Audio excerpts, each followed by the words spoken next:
Random thoughts. In this video, I'm going to read part of Douglas Jardine's book, The Mad Mullah of Somaliland. This is a book that was published in early 1920s, and Douglas Jardine was a high-ranking colonial officer in Somaliland between 1916 and 1921.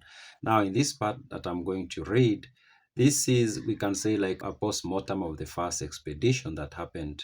The expedition happened around 1900. It was an expedition, of course, against Mohammed Abdulla Hassan, or the Mad Mullah as the British called him.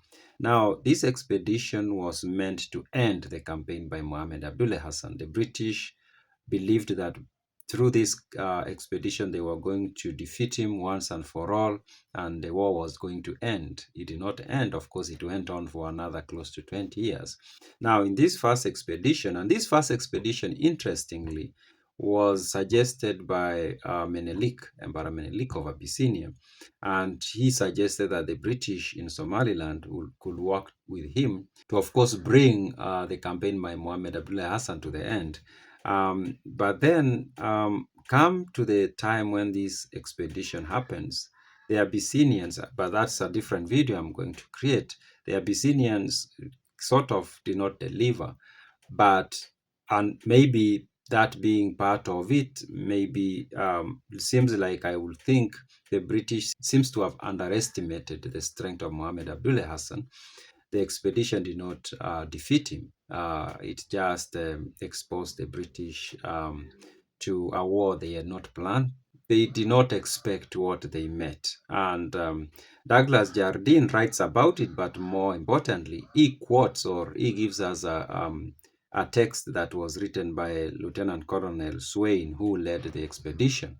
And this is what he says. He says, now, before he gives us that detail, or that those words of Lieutenant Colonel Swayne about how he was surprised about the strength of Mohammed Abdulla Hassan and his army, he tells us about the total casualties, or the amount of people they lost, and the damage they did to Mohammed Abdulla Hassan. Of course, I need to again remind you that Douglas Jardine was a British administrator. And of course, he had the motive of propping up the colonial government, and he had every reason to make it look better when it came to the outcome of the war, even when they basically lost the battle. But he of course wanted to make them look that it was not that bad. So he tells us about the casualty, and this is what he writes.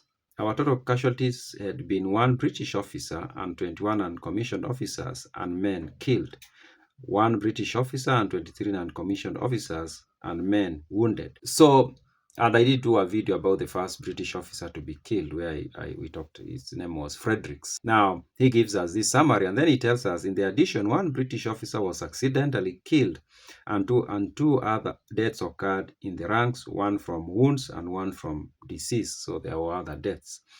The enemy's total losses are estimated at 1,200 killed and wounded.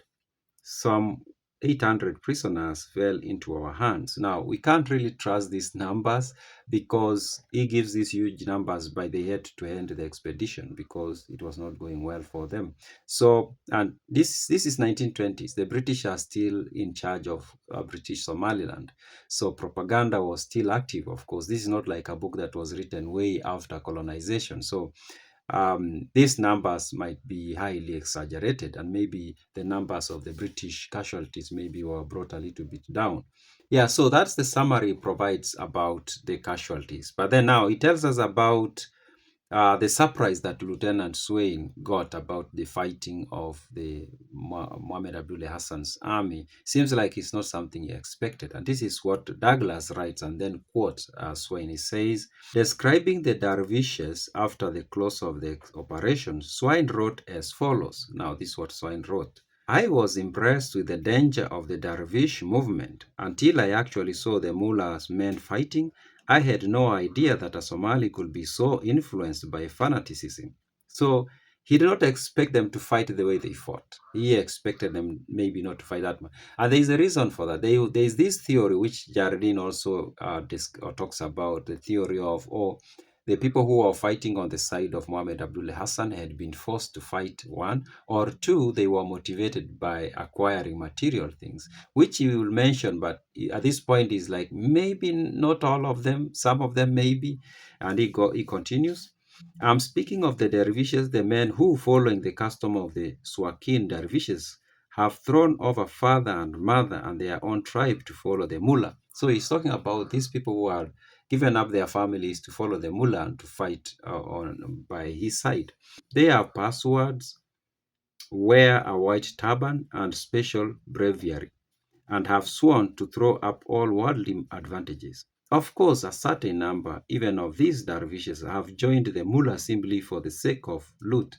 But there are, on the other hand, considerable number of who are pure fanatics. So he still goes on with this theory that Jardine has talked about in, I think, chapter 1 or chapter 2, that the people who were fighting on the side of Mohammed Abdulla Hassan were doing so because they saw an opportunity to go and grab a few things to loot.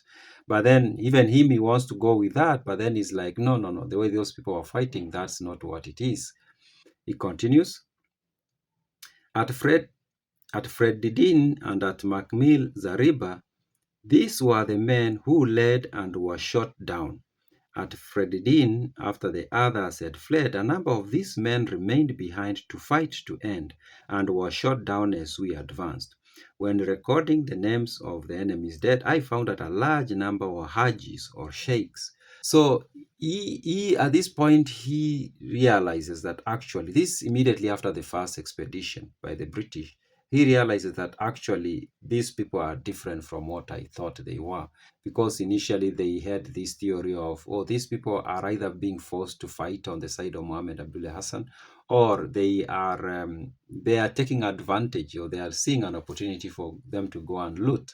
But then when he goes into the battlefield, he realizes that actually no, this is not what I thought it was. And I found that very interesting. But even more interesting is how Jardine continues to push this theory, because this book was published after, but in I think chapter 1 or chapter 2, he continued to push the theory that most of the people who fought with Mohammed Abdullah Hassan did so either because they were forced to, or because they were being motivated by the opportunity to acquire some material gain.